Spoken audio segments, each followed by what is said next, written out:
ఫిబ్రవరి 14న జరిగే అధిక జన మహాసంకల్ప సభకు లక్షలాదిగా తరలిరండి. స్థలం Bible mission grounds, Nagarjuna university ఎదురుగా, గుంటూరు. రాజ్యసభ సభ్యులుగా మేడ రఘునాథ్ రెడ్డి నామినేషన్ దాఖలు చేశారు. మేడ రఘునాథ్ రెడ్డి ఉన్నారు. మన first of all congratulation sir. మొదటిసారి రాజ్యసభకు వెళ్ళబోతున్నారు.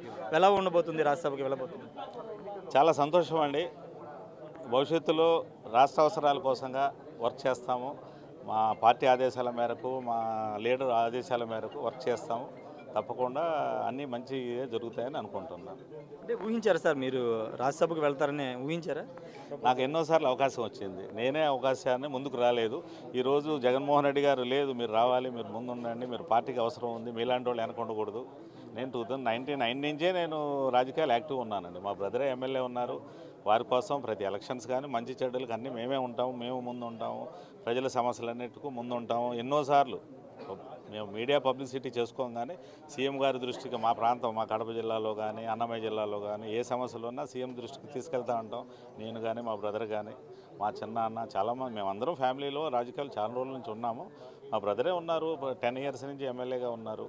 కానీ జగన్మోహన్ రెడ్డి గారు లేదు, మీరు కూడా ఉంటే బాగుంటుంది, అన్న ఉండాలా, మీరు ఉండాలా అన్న ఆయన ప్రేమతో నన్ను పిలవటం జరగటం, మీరు ఉండాలని చెప్పడం జరిగింది. దానికి నేను సంతోషంగా అంగీకరించి ముందుకు వచ్చి రావడం జరిగింది. జనరల్గా బయట ఒక అపోహ ఉంది, రాజ్యసభ అంటే రాజకీయవేత్తలు, వ్యాపారవేత్తలు వీళ్ళు వెళ్తూ ఉంటారు, ఢిల్లీలో పనులు చూసుకోవడానికి పరిమితం అవుతుంటారు, ఒక అపోహ ఉంది.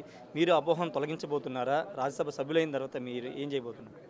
నేను రాజ్యసభ సభ్యుడుగా నా సొంతానికి, నా స్వలాభం కోసం ఏ పని చేయనండి. నేను చాలా నిజాయితీగా, నా బ్యాక్ హిస్టరీ మీరు చెక్ చేసుకుంటే తెలుస్తుంది. నేను చాలా ఏ పని చేసినా నిజాయితీగా చేస్తాను. నేను 100% పార్టీ కోసం, జగనన్న కోసం, రాష్ట్రం కోసమే వర్క్ చేస్తాను. నా స్వలాభం కోసం నేను ఏ పని చేయను, నాకు అవసరం లేదు.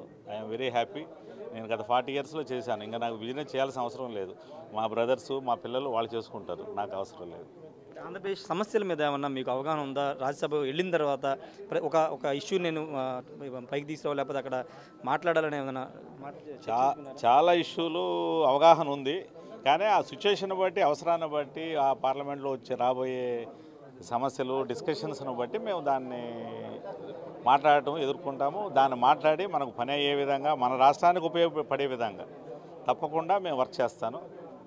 ఆ కాన్ఫిడెన్స్ నాకు ఉంది. నాకు చాలా సమస్యల మీద అవగాహన ఉంది. ఎందుకంటే నేను గత 40 ఇయర్స్ నుంచి నేను బిజినెస్లోనే ఉన్నాను. అట్లనే 20-25 ఇయర్స్ నుంచి నేను రాజకీయాల్లో కూడా యాక్టివ్గా ఉంటున్నాను. కాకపోతే ఇప్పుడు మీడియా ముందుకు రాను. నాకు తెలిసి almost this is the first time నేను మీడియా ముందుకు మాట్లాడటం కూడా. నేను ఎలక్షన్ మీటింగ్లో కూడా పెద్ద మాట్లాడను. కానీ నేను పార్టీ కోసం చాలా వర్క్ చేస్తాను. నాకు రాజశేఖర రెడ్డి గారు మెయిన్ చాలా ఇష్టం ఆయన అంటే. అలానే జగన్మోహన్ రెడ్డి గారు అంటే నాకు చాలా ఇష్టం. ఆయన ఇచ్చిన ఈ అవకాశాన్ని సద్వినియోగం చేసుకొని తప్పకుండా రాష్ట్ర అవసరాల కోసం, పార్టీ అవసరం కోసం, జగనన్న ఆశయాల మేరకు వర్క్ చేస్తానండి. ఫైనల్ కూడా చెప్పండి, మీ బ్రదర్కి మొన్న ఇన్ఛార్జ్గా వేరే వాళ్ళని రాజంపేట అనౌన్స్ చేసిన నేపథ్యం, మీరేమో ఇప్పుడు రాజ్యసభ వెళ్ళబోతున్నారు, ఎలాంటి ఈక్వేషన్ ఎలా చూస్తారు? జగన్మోహన్ రెడ్డి గారు ఆదేశాల మేరకు లాస్ట్ టైం మా బ్రదర్కు ఎమ్మెల్యే టికెట్ ఇచ్చారు, గెలిపించారు. ఈసారి కూడా అన్నకు వేరే అవకాశాలు ఇస్తానని చెప్పారు.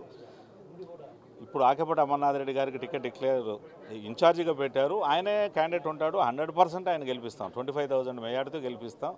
మేము మా కుటుంబం అంతా ఆయనకే, ఆకేపాటి అమర్నాథ్ రెడ్డి వెనకే ఉంటాం. ప్రతి మండలంలో కానీ ప్రతి ఒక్కరు ఇప్పుడు ఇక్కడ చుట్టుపక్కలనే ఉన్నారు. ప్రతి మండలంలో పెద్ద పెద్ద లీడర్లు అందరూ కూడా they are all happy. Jagan Reddy garu ఏం చెప్తే అదే చేసేదానికి మేము సన్నద్ధంగా, నేను కాదు మా అందరూ కూడా సన్నద్ధంగా ఉన్నారు. We are very happy. ఆయన ఏ అవకాశం ఇచ్చినా మేము వర్క్ చేస్తాం, ఆయన చెప్పినట్టే చేస్తాం. Thank you sir. ఖచ్చితంగా ముఖ్యమంత్రి జగన్మోహన్ రెడ్డి ఏం చెప్తే అది చేయడానికి సిద్ధంగా ఉన్నాం. పూర్తిగా రాజంపేటకు సంబంధించి ఎక్కడ కూడా వ్యతిరేకత లేదు. ఆకేపాటి అమర్నాథ్ రెడ్డికి సీట్ ఇచ్చినప్పటికీ పూర్తిగా అక్కడ గెలుపు కోసం కృషి చేస్తామని చెప్తున్నారు. రాజ్యసభలో పూర్తిగా ఆంధ్రప్రదేశ్ సంబంధించిన ఇష్యూస్ మీద ఖచ్చితంగా మాట్లాడుతూ చెప్తున్నారు. రాజకీయవేత్తలు రాజ్యసభకు వెళ్తారని ఒక అపోహను ఖచ్చితంగా తాను తొలగిస్తానని, రాష్ట్రానికి సంబంధించిన అంశాల మీద ఎక్కువ మాట్లాడతానని రఘునాథ్ రెడ్డి చెప్తున్నారు. Camera person ప్రసాద్తో Rayesh RTV, assembly నుండి. మరిన్ని వీడియోస్ కోసం ఛానల్ ని సబ్స్క్రైబ్ చేయండి. లేటెస్ట్ అప్డేట్స్ కోసం వాట్సాప్ ఛానల్ ని ఫాలో చేయండి. అండ్ లింక్ డిస్క్రిప్షన్ లో ఉంది.